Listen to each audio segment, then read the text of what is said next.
Hey there, guys. This is Malorian, and with me, as always, is Tin Man XL.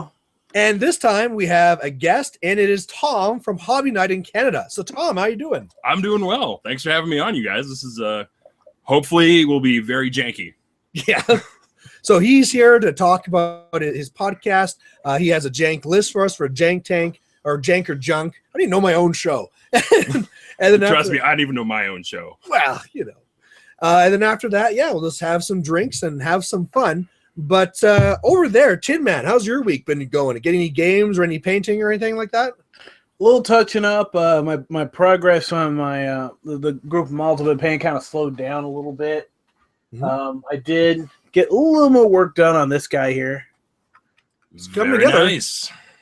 So apparently it's a thing now to hand paint your colossal without an airbrush and then boast about it.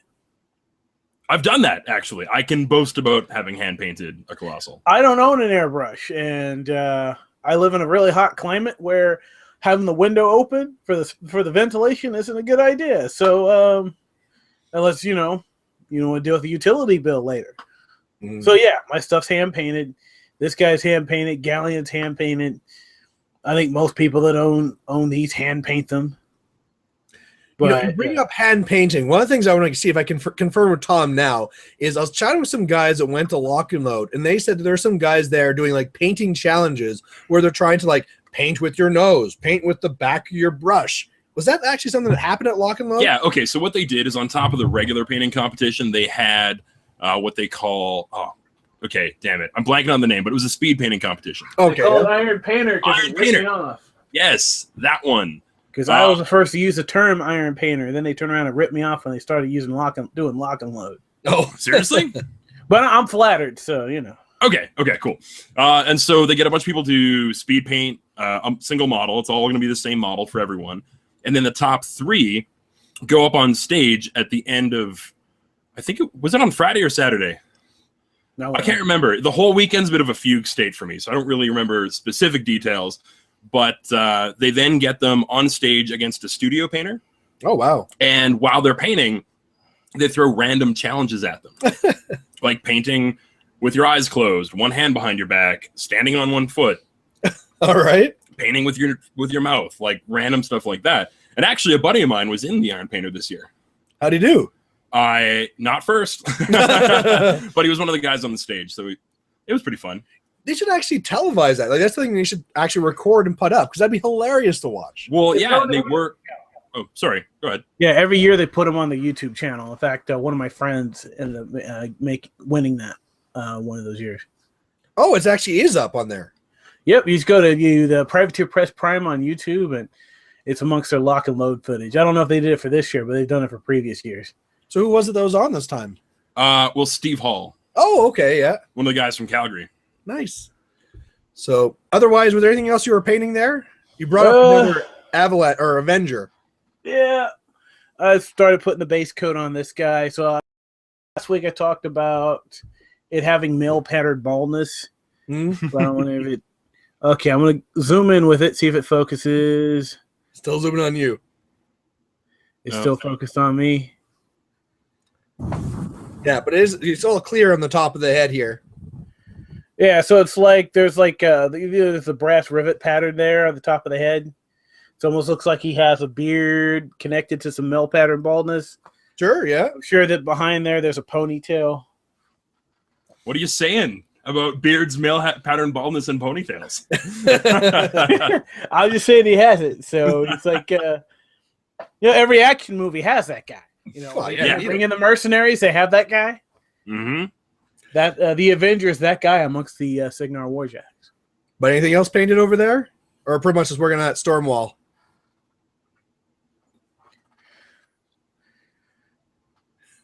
Oh, here we go. Oh, Dynamo. Yep. So I got to mix up a little glaze that I mix up to go over the voltaic coils to give them that nice blue glow there. And then got to shade the underbelly blue there. But yeah, these guys come along great. And the underbelly blue and the dark metallics just look really pop. So I'm loving the white armor plates too. Like it's giving a really nice contrast to the dark metallics. It's actually a really light blue. Is it? Yep. The Okay. lightest.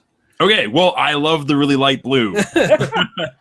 For myself, this has been a really busy week because I kind of slowed down with my painting. But this last week, I painted up 10 precursors, the Precursor Knight UA. I painted up the Sword Blade UA, 3 Gunners, and Murdoch. So, it's not painted well, but it's painted tabletop. So, it's something. That's pretty awesome. When I finish Stormwall, Dynamo, and Avenger, I'll be working on Sword Knight unit attachment as well as that Sword Knight solo guy. How about you, Tom? Oh God, don't even. Okay, no, I have started working on Bloody Bradigan, the pirate solo. Yeah, I'm doing him up as a competition piece, so he's like 70% done. You go for the tattoos and all that stuff? Oh, totally. I actually want to do the back tattoo as the cover of Leviathan, which is one of my favorite Mastodon records. Oh, okay. And it's based off of Moby Dick, so you've got a white whale and a boat, and it'll be fitting for a pirate tattoo. Yeah, it makes sense. And then I tried tattooing my Bloody Bradigan, but I suck at freehand. Yeah. So it's like, so do I. So we're gonna see how it goes. And then I got a bunch of cephalics and have been kind of cleaning them up and kind of putting together a few models I have there and waiting on resin bases before I go much further. And Siphon.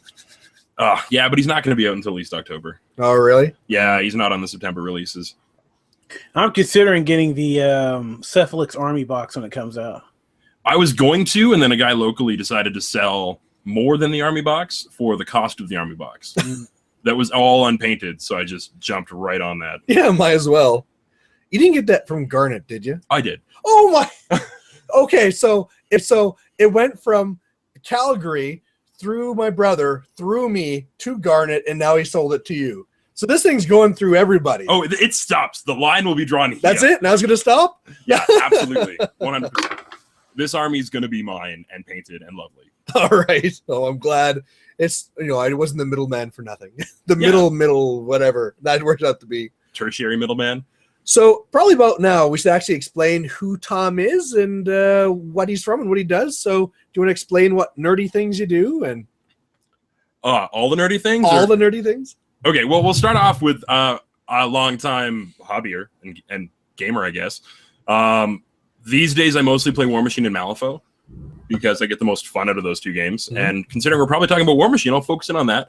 I played Crix and Mark 1, Trolls when Hordes came out, and then promptly sold them all when Mark 2 came out and got into Mercs, and haven't looked back. I am a mono-faction Merc player and probably will be for the rest of my life. Well, to be fair, playing Mercs is like playing 4 armies because you have all the contracts to mix in. But well, and that's just it. It's as a hobbyist, almost more than a gamer, mercenaries work really well for me in that I'm able to paint up anything I want and be able to use it if I want to paint trolls. I can paint trolls. I want to paint pirates. I can paint pirates, dwarves, elves, zombies, you name it. It's all there, and I can just kind of bounce around and avoid prevent hobby ADD from like really messing with my productivity. Mm-hmm.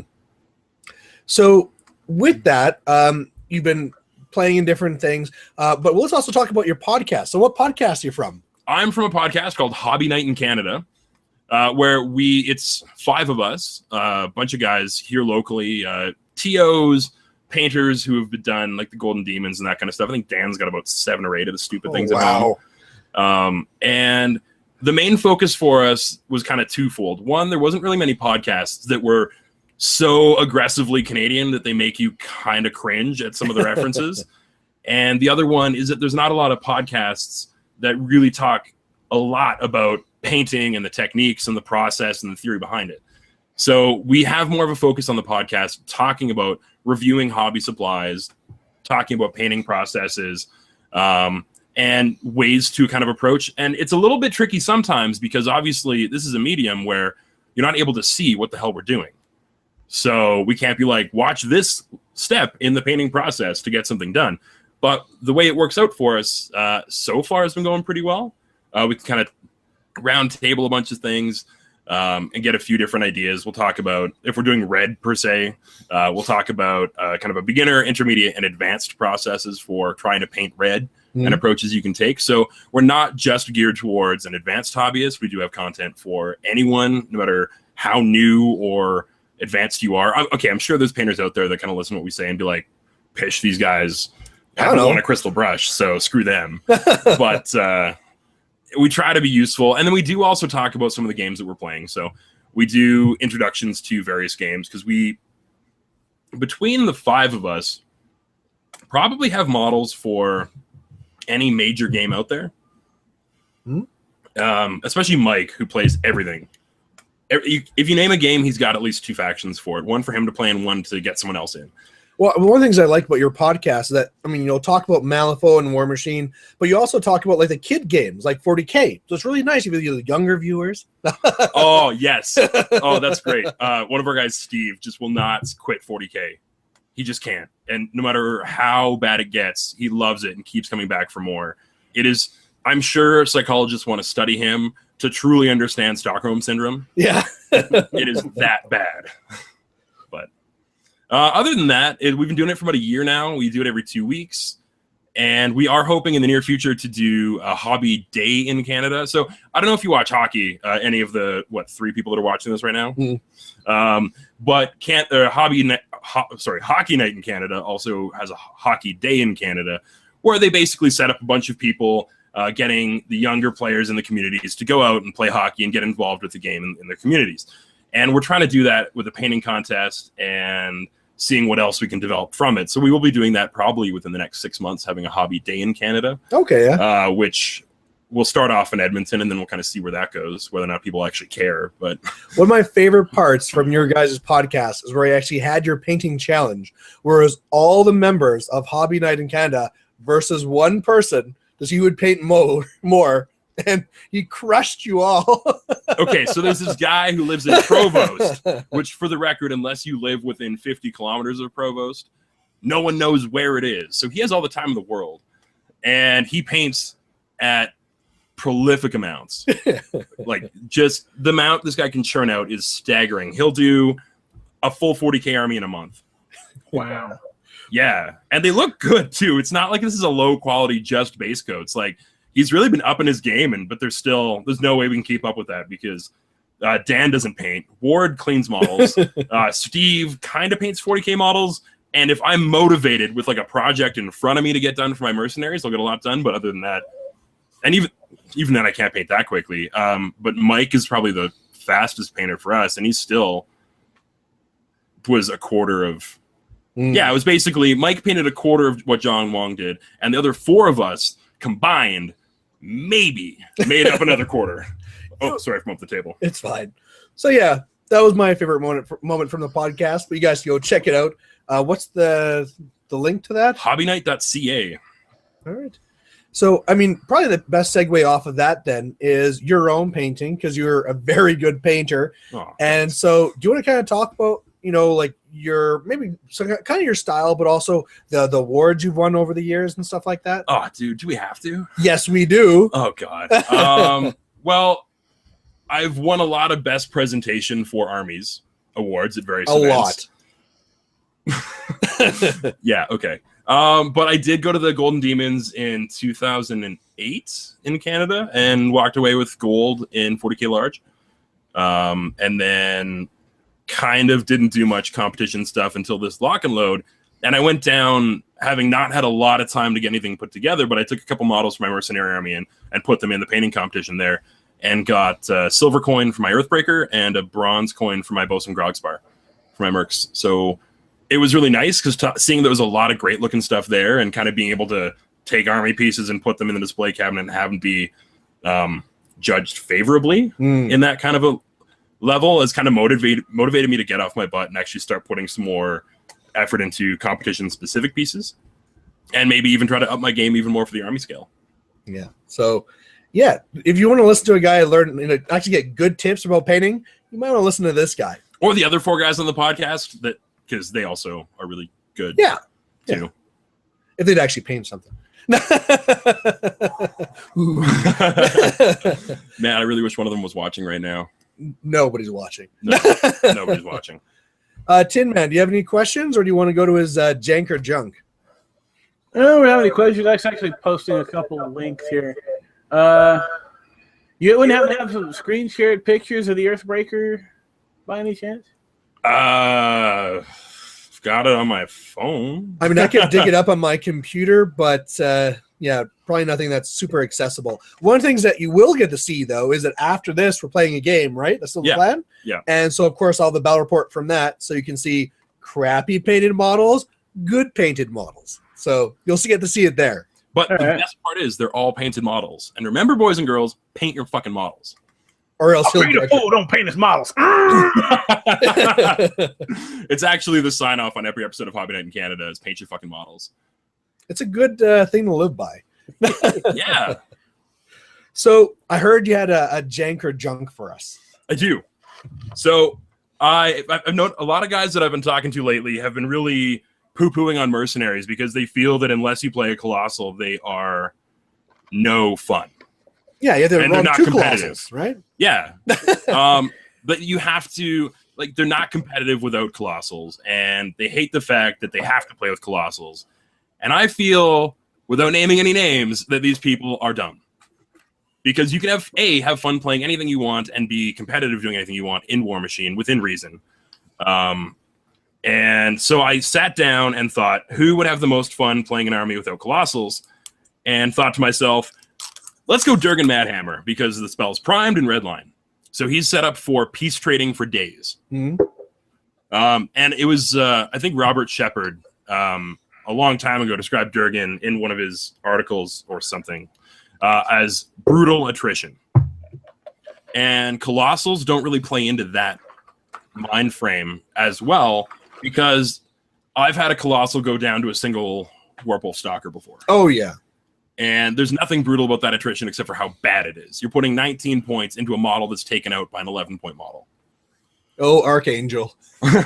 One day you'll earn 20 points. 20? He's 20 points. Oh, my God. Titan Bronze back.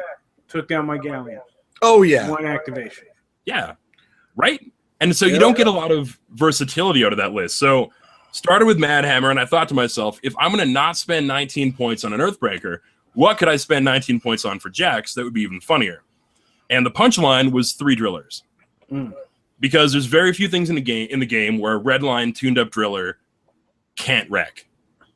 Because all of a sudden it's going to be PS 19 and 17. And you're looking... No, not 1917. Oh, that's probably with Strength of Granite if it was Gordon. No, Strength of Granite goes up to 21. Anyways, it's higher. My brain is not working. Enough. It hurts things. It hurts things. Let's look here. Yeah, it is 1918. I'm not dumb. And you get sustained attack. You get all boosted damage rolls. You charge for free with Redline. You get an extra 2 inches. So all of a sudden you're a speed 6 Jack instead of a speed 4 Jack. So, and the other thing too is that 6 points a model, you set it up to be charged by something, which will probably have to be more than 6 points to wreck it. And then you charge that with the next one, and then they'll charge something in. And you just kind of keep doing this peace trade process. All the while, you've got a unit that's primed, kind of jamming the zones. And do you play Durgan at all? I don't really have much of the dwarves. I'm mainly focused on the pirates. Okay, so the trick here, you could do everything you want, just get Durgan and a couple Rulik Jacks, because press gangers are in this list. And so the way primed works is they get +2 to attack and damage rolls, -2 to their armor, boo-hoo. And when they die, they're removed from play and explode, doing a 3-inch POW 14 AoE. It's So- scary. It hurts. So it's really cute in that Banes hate it because they don't get to regroup after, like they don't get to pull any more Banes off of that.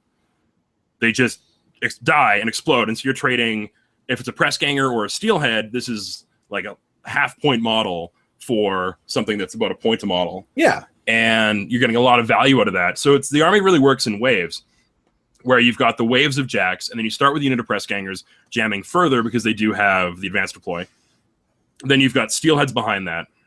And then you've got a unit of Kiazi with the underboss behind that, who can work around being jammed by your own models if you need to, for assassination vectors or what have you. And one model that I've never taken with Durgan before is actually Silas Wishnailer for the extra 2 inches for casting the spells, because Redline and Primed are only 6 inches. Oh, okay, so this gives him the ability to be a little bit further back. So I rounded off the list with Reinhold for an extra shot with his gun, Rupert Carvolo to give Pathfinder, Tough, whatever else I need to the units, Master Gunner Dougal McNail for all of the great things he does for Durgan, because Durgan also has a great AoE gun, and we're going to talk about that in a second. Thor Steinhammer for boosting up all of the damage rolls on the drillers, and originally I had a Basher, but I thought to myself that Durgan would die, so I'm replacing that with a unit of Tactical Arcanist Corps and Prime Heiress. Okay, yeah. And typically, if you're playing Durgan, his feat is that he gets boosted attack, or not boosted, an additional attack dice on ranged AoE attacks, and additional damage dice, or additional blast dice, damage dice on blast damage rolls. And this is for all guns originating in his control area. So the typical kind of play is you take him with an Earthbreaker, and you've got boosted attacks on the torpedoes, or sorry, additional dice. You can then further boost them. And your blast damage is that much better, and you just kind of use them to clear infantry. This list doesn't need him to clear infantry because there's 3 units that are going to do that for me. So what I'm going to do is go the exact opposite route and hold onto his feet for a last-ditch assassination when it opens up. With Dougal, I get to have a 14-inch range for 1 turn on my gun. With Artillerist, his gun goes up to Rat 7. And the cutest thing about it is that you pop his feet, and all of a sudden, he's getting an additional dice. You can then boost it, so you're rolling 46 to hit with a ranged attack roll at Rat 7. Sounds pretty good. And it's POW 14. And it also armor pierce as well? It can, but then it goes down to POW 7. Yeah. So it depends on if you're going against a small or medium base. And then the other really cute thing, too, is that you're getting the 2 shots with Reinhold. Yeah. And it's got arcing fire.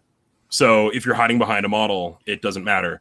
Or if they're low enough armor, they're hiding behind models, you shoot the model in front of them and kill them with blast damage.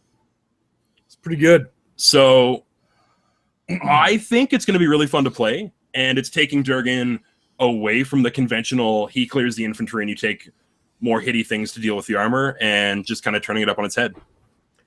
That's cool. What are your thoughts on the list there, Tin Man? Yeah. If I had dwarves, I'd play it. So Jank or Junk? Where do you think it falls? Jank. I'm thinking too. I think we got a pretty solid Jank here. Nice. I'm happy to hear that. I'm batting 1,000 for Jank. Yeah. So there you guys who are watching, you can vote as well, down in the comments. Now, question, is that one of the lists for us playing after this? Unfortunately, I don't have 3 drillers. I have 0, so. Yeah, and because we got to play painted. Or else I break my legs. Yeah, I don't get to use that army. So I'm thinking, I honestly don't know what I'm going to be playing, so I'm going to go through War Room and randomly pick a list. And then randomly pick another one that doesn't compete with character restrictions, because... Mercs. Yeah. All right. So there you go. Like I said, vote down below. One of the topics I thought would be kind of interesting, and I think you kind of already alluded when you're talking about the colossals, is about how we could be in a new age in War Machine. Now, what this comes from is that before, when colossals came out, people were worried that, colossals are going to ruin War Machine. People are going to take double colossals, they'll be everywhere, and it's just going to ruin the game. Now, that didn't really happen. Even the triple Earthbreaker you can see with Gordon, you saw a little bit, but not very much. Now, all of a sudden, we start having these extra colossals all over. So now it's really easy for anyone to run triple colossal. Do you feel that's actually going to be something that's going to sweep across and get, to a point where you're going to see it all the time? And B, do you think it's bad for the game? Well, I guess if I'm going first, I don't think it'll happen, because if you've got a list that can deal with 2 colossals, you can probably quite as easily deal with 3. So there's going to be a lot of Crix lists that are going to laugh at that. There's going to be some. I honestly think that Chain Gang's going to laugh at that. Just bronzebacks for days. Especially with how everything's pretty armor skewed right now, for dealing with like the Miserable Meat Mountain or whatever. Yeah. I don't think you're going to get enough value out of those 3 colossals that are going to be getting kind of redundant in what they do. Now here's one thing to keep in mind. Whenever we saw 3 colossals before, it was with Gordon. Now, Gordon only has 5 focus, so it's pretty limited what you can actually do with those colossals. Now we're looking at Harbinger can do this with 10 focus. We could be seeing this with Haley 2. So it already is a pretty competitive list where you have Haley 2 with 2 colossals, rest of the points going to gun mages and stuff. But now instead of that, you have a 3rd colossal. And I don't know. In certain cases, I'm almost kind of worried that it could really become a big thing. And it starts being to the point where I love the part of War Machine where it's troop heavy, where there's lots of little interactions. And I just know that, I mean, when you play those games, there's like double colossal versus double colossal. It's like, okay, I move one of my only things and that's it. I don't know. It seems that now with these other casters more focus, it could be a bigger deal. Tin Man, what are your thoughts on it? Yeah, the standard size game is still 50 points in terms of tournament. So, I mean, it's like you take 3 colossals, you're not going to have any room for anything else. No. And one of the only reasons that Gorton could run 3 colossals wasn't just the FA; it's that he's got 7 Warjack points. Yes, and the fact that you're allowed to take a 3 that actually happens. But I mean, just to say like how it works for Signar, the new Hurricane's 18 points, right? So if we take 2 of those and also a Stormwall, that's going to be 55 points. So if you have anyone that has 5 or 6 Warjack points in Signar, you can do that just right away. And then you might still have 1 point to get Reinhold or something else. But, I mean, you can almost do it almost every caster. Luckily, you can't do it with Haley 3 and her 12 focus. But I don't know. I'm a little bit worried. Well, time will tell on that. But, yeah, it's like focus is a limited resource. So it's like you put so you got to run those for running those colossals. Now, Nemo 2 could pull it off, but he wouldn't have any points left over. Yeah. And I think that's kind of one of the things, too, is that you're not going to get any support. And that's why I think the Haley 2 with the 2 storm walls, and you kind of just haphazardly was like, oh, and gun mages. Like, it wasn't a big deal. Like, having a unit of gun mages is not game changers. And you both play Signar and mercs, and I play mercs. Gun mages can be game changers. They can be, yep. So, and even though you've got, I think the point for me really stands that some of their abilities start becoming redundant when you get that many. Well, you also get to that point, too, where it's one of those things where, okay, you have the heavy, right? You go in there with your bronze back and you kill one colossal. Looks like we're having a connection issue here. Oh, seems to be going okay here. People who are watching, we have some viewers. If you have anything you want us to talk about after this topic, post it up and we'll hit your comments. But here's the thing I'm worried about. Haley 3 or not Haley 2 and those same jacks come in. They have some pretty powerful guns. They're shooting at you. The Hurricane's pushing you further back. So you're probably going to lose a heavy coming in. They feat. They go in. They kill 2 or 3 more heavies. Maybe you kill a colossal back. They kill back your heavy. Like that peace trade, when you have 3 colossals, eventually you just can't kill a colossal anymore. Except that I'm going to play Cephalix, and they can kill colossals for days. Go Siphon. Yes. So I don't know. Maybe, I mean, we're all about Jank Tank here, and it's supposed to be like fun and crazy stuff. But I don't know. It's just something that I had kind of worried about when I looked at this. And so far, not a lot of people are looking at it out in the forums. And I'm just hoping it stays like that, because I really would not like to see 3 colossals everywhere. Well, we'll only see that if someone goes to a big tournament and wins it doing that. But the thing is, if you got 3 colossals, then that's where all your points are, and you're going to watch yourself get flanked, I think. Yeah. You're definitely going to watch yourself get flanked. The stuff's going to just go, okay, those big things are in the way, I'm going to go around them to the caster behind them. Or if someone's going to take, like, Tarandilo or Revisi, who's then going to make one of those one of those colossals see-through, and then your caster sitting behind it is going to get lit up. Or Fiona with the No Green brand, where she can do it with just casting a spell on a friendly unit. Yeah, but she's a jerk. So, hey, I picture her being like, you ever watch Robot Chicken? Yep. Yeah. Bitch pudding. I hear that voice whenever I'm playing with Fiona, just going, "Sup, hoes." Wow. Y'all get a taste of the bitch pudding. Is Robot Chicken still playing? Is it still up there? Yeah, I think it's in the middle of a new season right now. Holy shit. See, I'm in Netflix land, so I've lost all connection to that stuff. But same here. Apparently, Robot Chick is airing on Hulu, so I may do some catching up. All right. I just remember watching the bitch pudding special where they try to drop her down a volcano. and she came back for a revenge. That was pretty funny. That's fantastic. All right, so kind of moving away, maybe kind of this more power gaming stuff, and back to the good old fun stuff. Tom, you're a good painter, like we talked about. People out there probably want to get a few tips. What would you say for average people, say like myself and newer painters?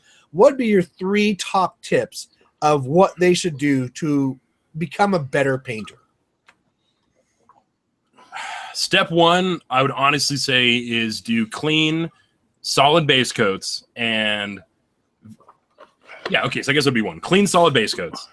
And in doing so, hopefully you are being able to differentiate the different surfaces on the model so you're not getting too heavily into like having it blend together too much, like get nice clear edges between all the different colors. The second one would be, if you want to keep it simple, do a color lighter than you're planning the final to be, and then do a couple thin glazes or a wash to kind of get it back down to where you want. Again, with the clear, solid base coat. And to do that, you want to water down your paints more and do a couple multiple, like 2, maybe 3 layers. Mm-hmm.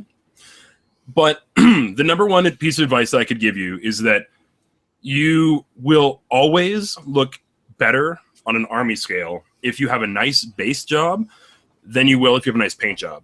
So if you have that very simple, basic 3-color, clean, smooth paint job without really any highlighting or shading or any of that kind of nonsense, and then you go to town on the bases. And when I say that, the biggest thing for basing is doing at least 2 colors and at least 2 textures.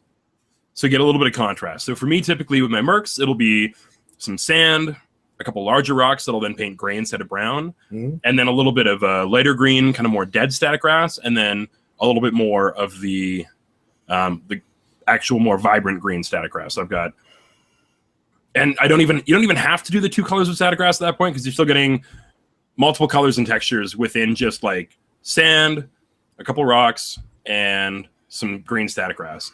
And you do that, and you do it clean, and like don't overgo on like the foamy flock stuff, and try and keep your bases all black around the edge and do the white ticks on the side instead of doing, like I've seen gold and red, or like bright green and gold, which go Eskimos. Yeah, if anyone's like, CFL fans out there.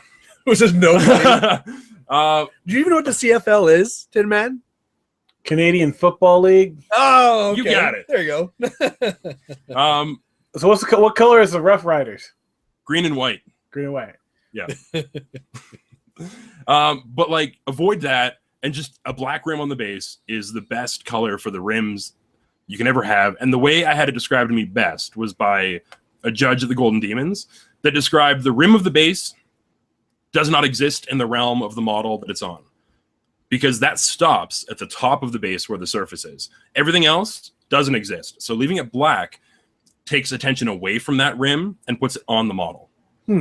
So if you do that simple basing, or I guess not super simple, but like a little bit more effort, and it still doesn't take a lot of time. Like all you do is get some really small pieces of slate, glue them to the base with super glue, sand around that, couple dry brushes of brown on the whole thing. You can do like a umber on the whole thing, and then a lighter brown, lighter bone on the sand, and then a lighter gray, even lighter gray on the rocks, and then some static grass.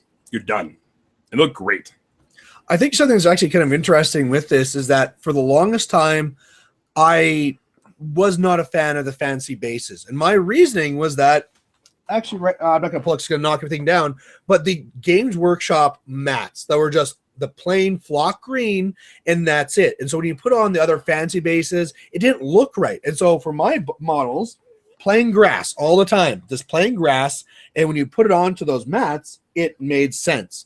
The thing is now that a lot of people are going with the fancier mats, the Frontline Gaming, all the rest, and now it's my models that are out of place because the Frontline Gaming mats are all mixed in with the rocks and other things, and I'm just plain grass. So it might be time. I might have to start doing good stuff for once. Yeah, and it doesn't take really any more time because you do the sand before you prime the model to paint it. Yeah. And then you just a couple dry brushes before you start painting, and then a couple blacking out base coats, and you're good to go, and it looks great. See, don't you miss the days when we started in the hobby and it was the norm just to paint green on the base and you're done? Those were the days. They were so easy. The very first compliment that I ever got on my painting was by this guy named Steve Fitzpatrick, who used to run Games Workshop in Western Canada. And I took him one of my models for the first time, and he's like, man, you have done a very smooth paint job on the rim of your base. Oh. It was goblin green. I was like, oh, thank you. All right. Weird stories. Yeah. Well, but it's just the change in the way that it's gone over the years. Now, here's another question that came up with what was happening is that we're both Goblin players. So when it was back to fantasy, we're Orc and Goblin all the time. And I love doing Orc and Goblin banners because my crappiness was to my benefit. If I draw a crappy skull, that is the best Orc banner you can. Now I'm doing Signar, and that just doesn't cut it. And I was like, you know what? I can't even see that. It's like cloaked in shadow. It's all black. It's all black. There's nothing good there. And I was thinking I should really put something on there, but my freehand will be crap. You know what I did for my Cygnus? I drew one on a strip of masking tape. Then I carefully applied the masking tape to the blue painted, blue shaded banner there. And then I kind of took like a tank brush and I just kind of carefully stippled an outline, pulled it apart, and there was my Cygnus that I could then color in and shade.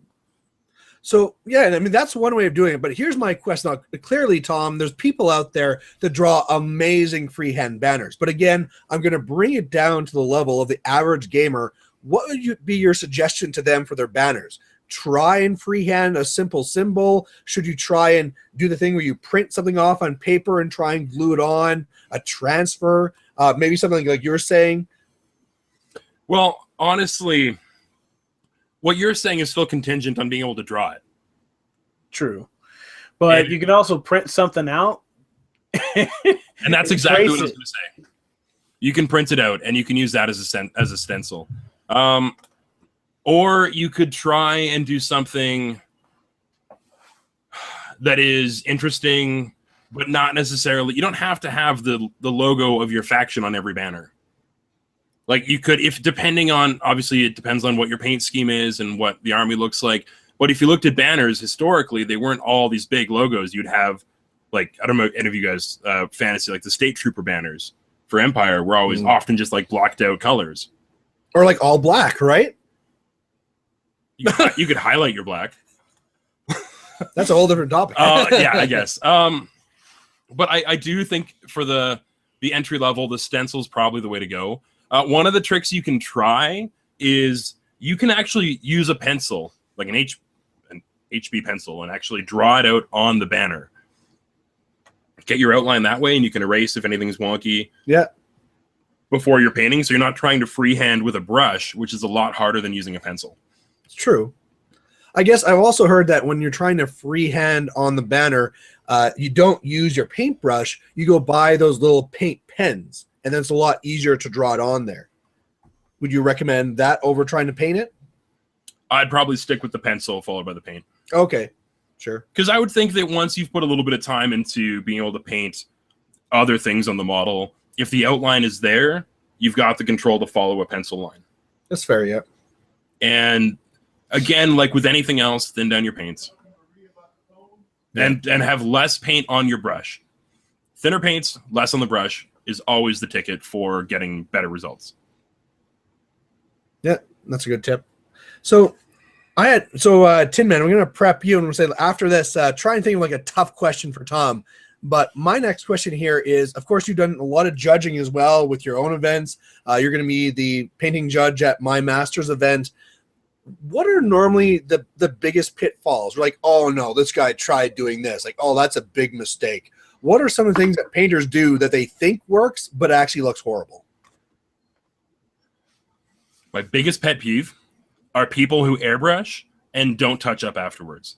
Where they'll just be like, they'll take the armor and they'll do a couple quick airbrush passes and then don't go back and do any shading or black lining or anything to really differentiate or like to make it tie in with the actual brush painting they're doing. Yeah. And they're like, oh, sweet, I fucking airbrushed it. This is amazing. It's done. And it looks like balls. Because it's so obviously airbrushed. And there reaches a point where, for me, cohesion is what I like the most. So if you're going to be doing something, kind of making the mood and the feel of the models really kind of tying together.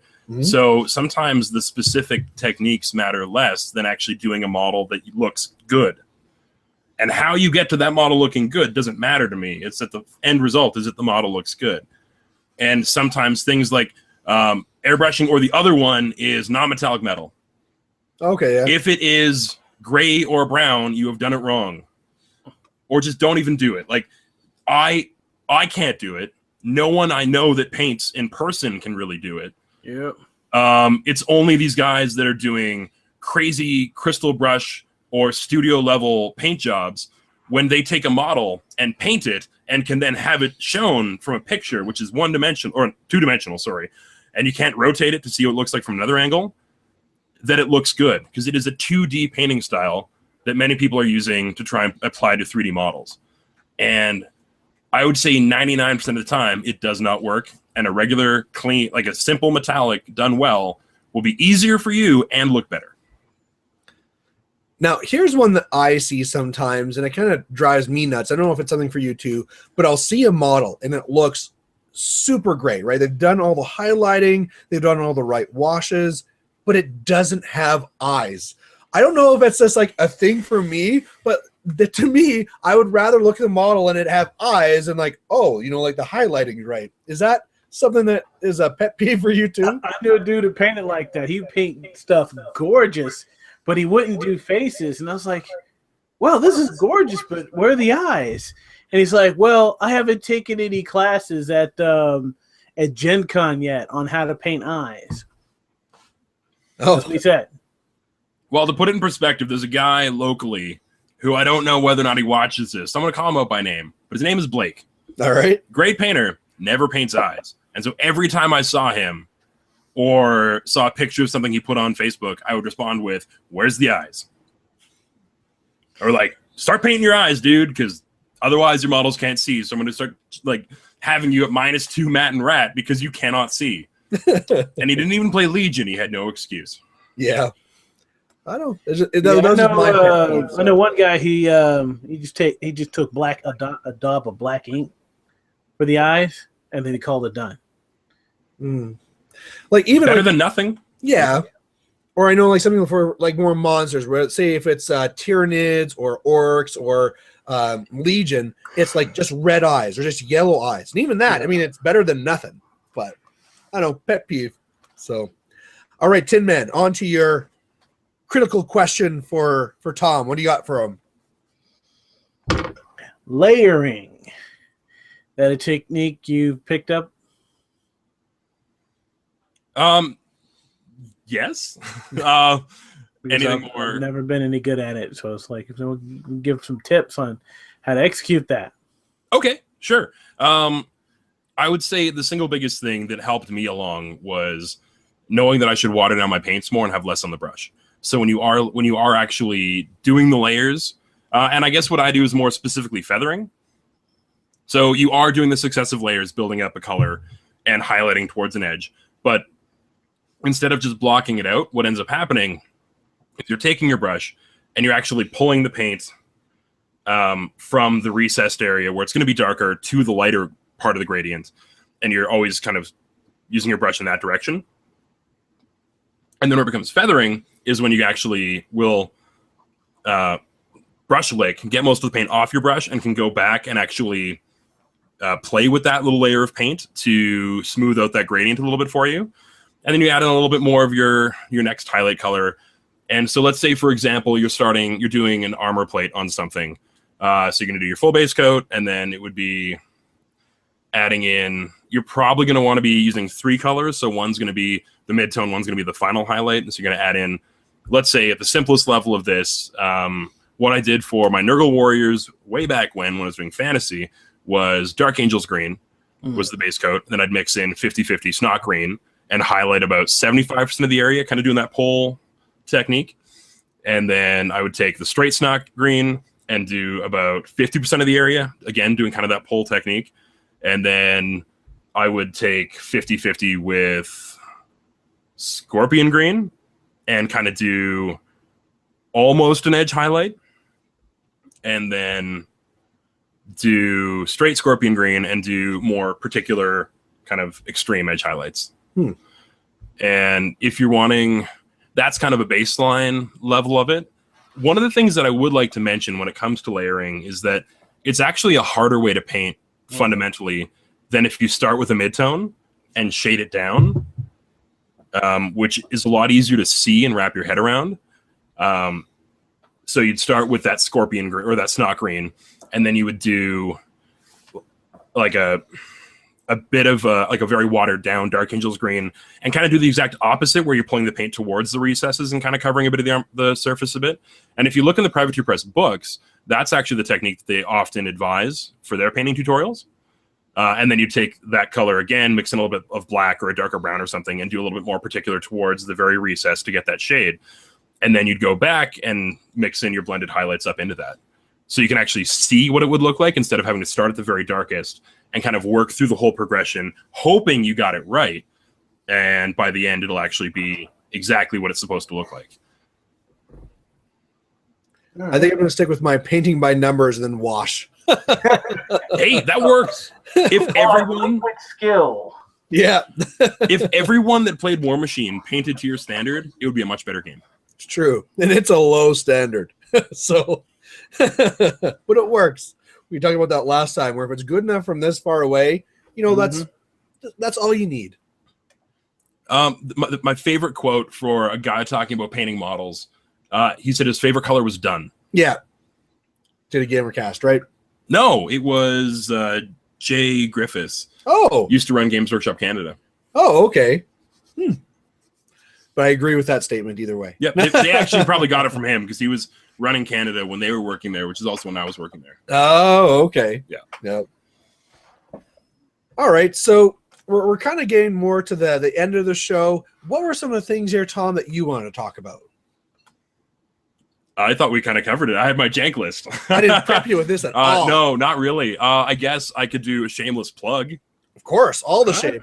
So we are running an event. Came Front of the Basement has a War Machine event on the Saturday, which is July 11th. So if there's anyone from Alberta listening to this, it's 35 points. I know. And we're running a bunch of the old book launch scenarios. So like when they released the Convergence book or Wrath or Longest Night as a really cool event, because we're wanting something that's not just another steamroller. So it's all of these old scenarios that were really cool to play, and then you played them once and never again, and we're kind of bringing those back. I think I played Longest Night once after the Longest Night event, where I just went, let's do this Longest Night thing. It was cool to see Advanced Maneuvers do their Longest Night battle report, and it was cool to hear that they plan on doing another one. Yeah, and so it's really, in Alberta, we've got a pretty strong community, so if you want a 50-point steamroller, there's basically every 2 weeks on average. Pretty much, yeah. You can get one in within a 3 to 5 hour drive. Which is why Tin Man should move to Alberta. Don't do it. Just unless you've got a real reason to move here, just don't do it. You just gave the reason. He said he's somewhere warm. Like right now, it's great. It's like 30 degrees outside, but in a month and a half, it's going to be minus 80. It's true. Yeah. Unfortunately, I can't make it because wife will be gone, so I got to take care of my kids. But it's going to be fun. It's always more cash, and yeah, it's a good, fun time to just play War Machine for the sake of again. Now, here's something we could talk about with the whole idea with point totals. Now, 50 is the norm. 75 is being moved in because of Iron Gauntlet, but 35 is still a very fun format.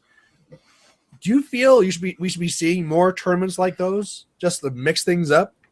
Let's start with Tin Man. Yeah.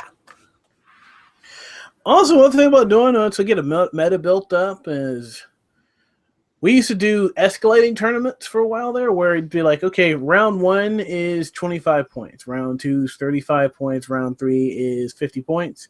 If we make it to round 4, that's 75. And essentially, you take the list that you had, you have to keep the same caster for each list. And it was pretty cool. We've done that before. That's a good change up. Plus, if you get someone who's just set in their ways and they're a net lister, it throws the net listers off. Well, even if it's not a net list, I mean, everybody has their list that they've made it. They love it. They're going to play it all the time. Even if you don't go to 35, if it's something like we're going to go to 45 or 52, that little change forces people to change up their list. And that alone can be a great reason to change up the point total. Also, German steamrollers are popular. That's where you play at 40. I think it's like 42 points. 42, yeah. Yeah. That's the way to throw people off as well. I agree wholeheartedly with throwing off the net listers. And for me, maybe it's kind of coming up from a background of playing a bunch of different miniature games, is that there's almost a downside to only playing the 50-point steamroller. I hear a lot of guys talk about it in the context of we're practicing for these other events, and they want to practice at 50 points, and so they know what things do in this context only.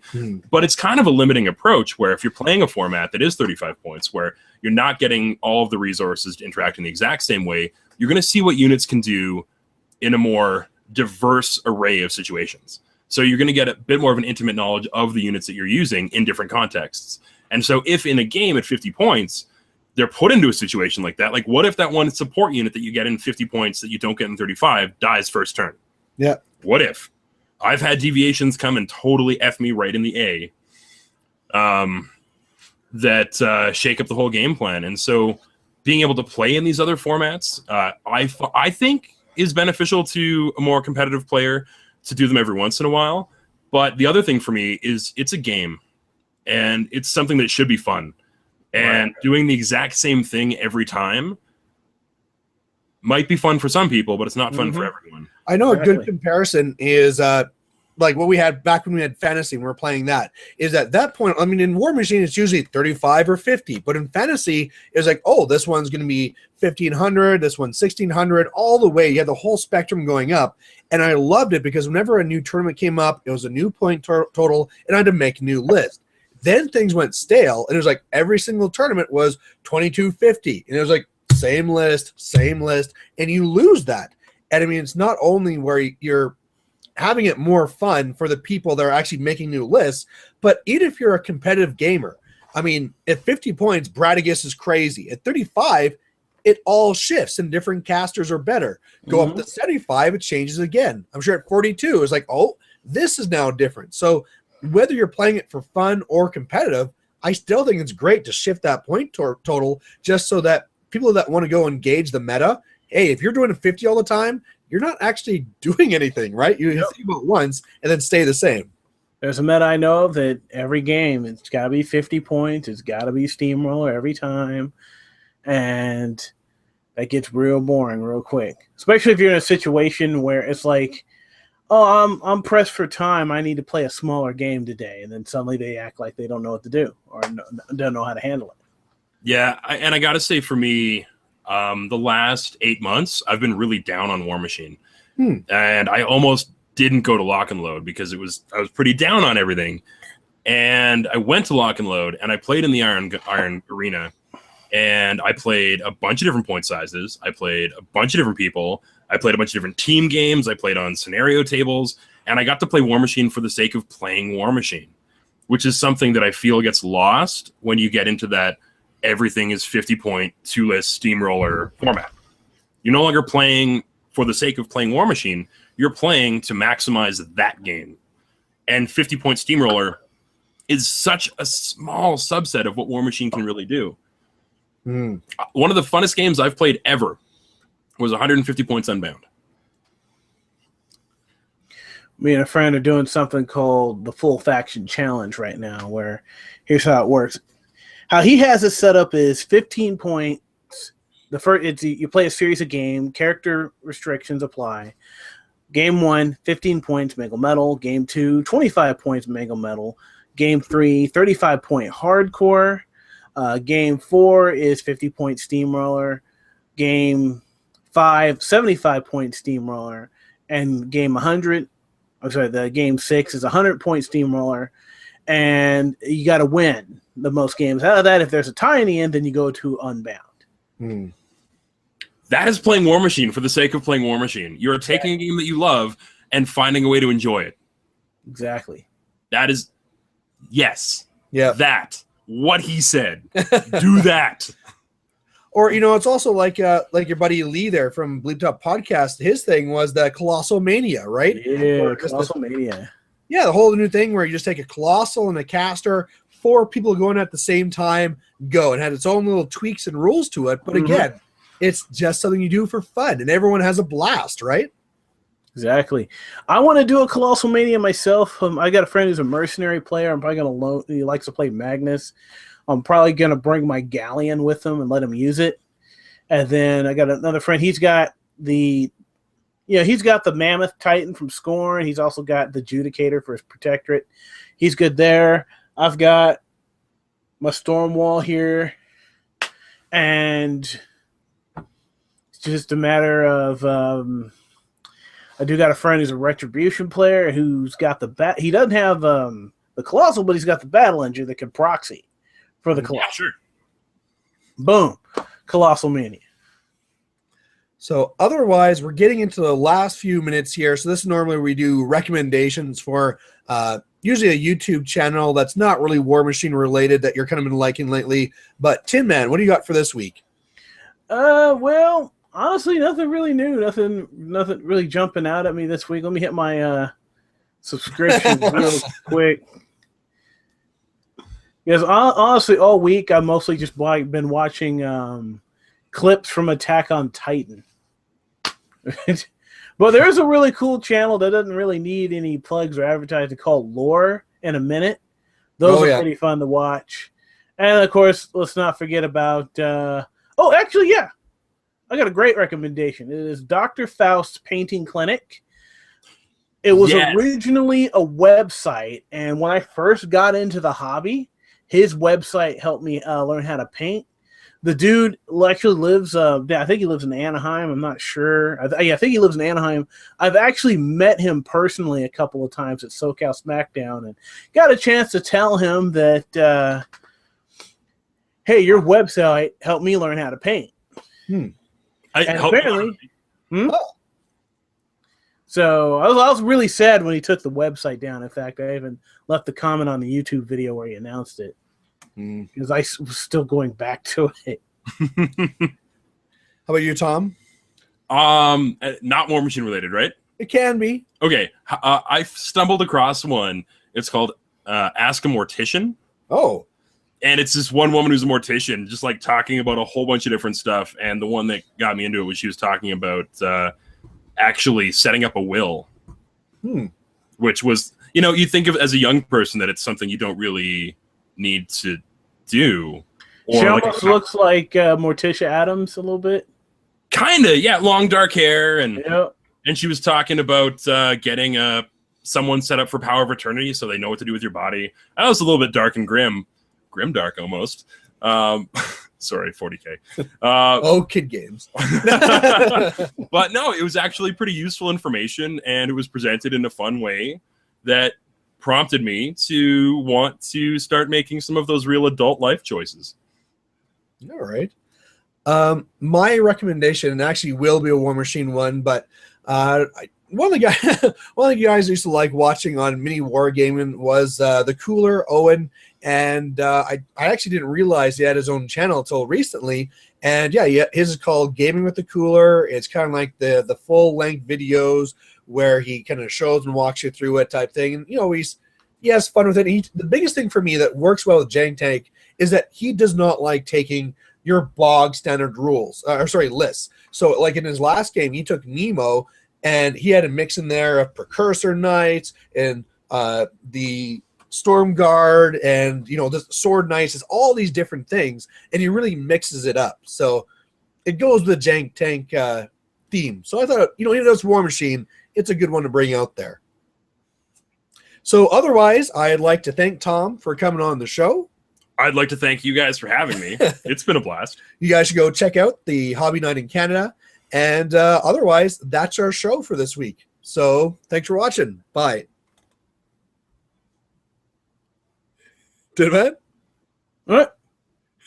This is where you say bye. Bye.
The park is growing fond of living quiet, but there is more to learn than staying in silence. Skies of blue shine brighter than our damned old world, but its beauty might push us to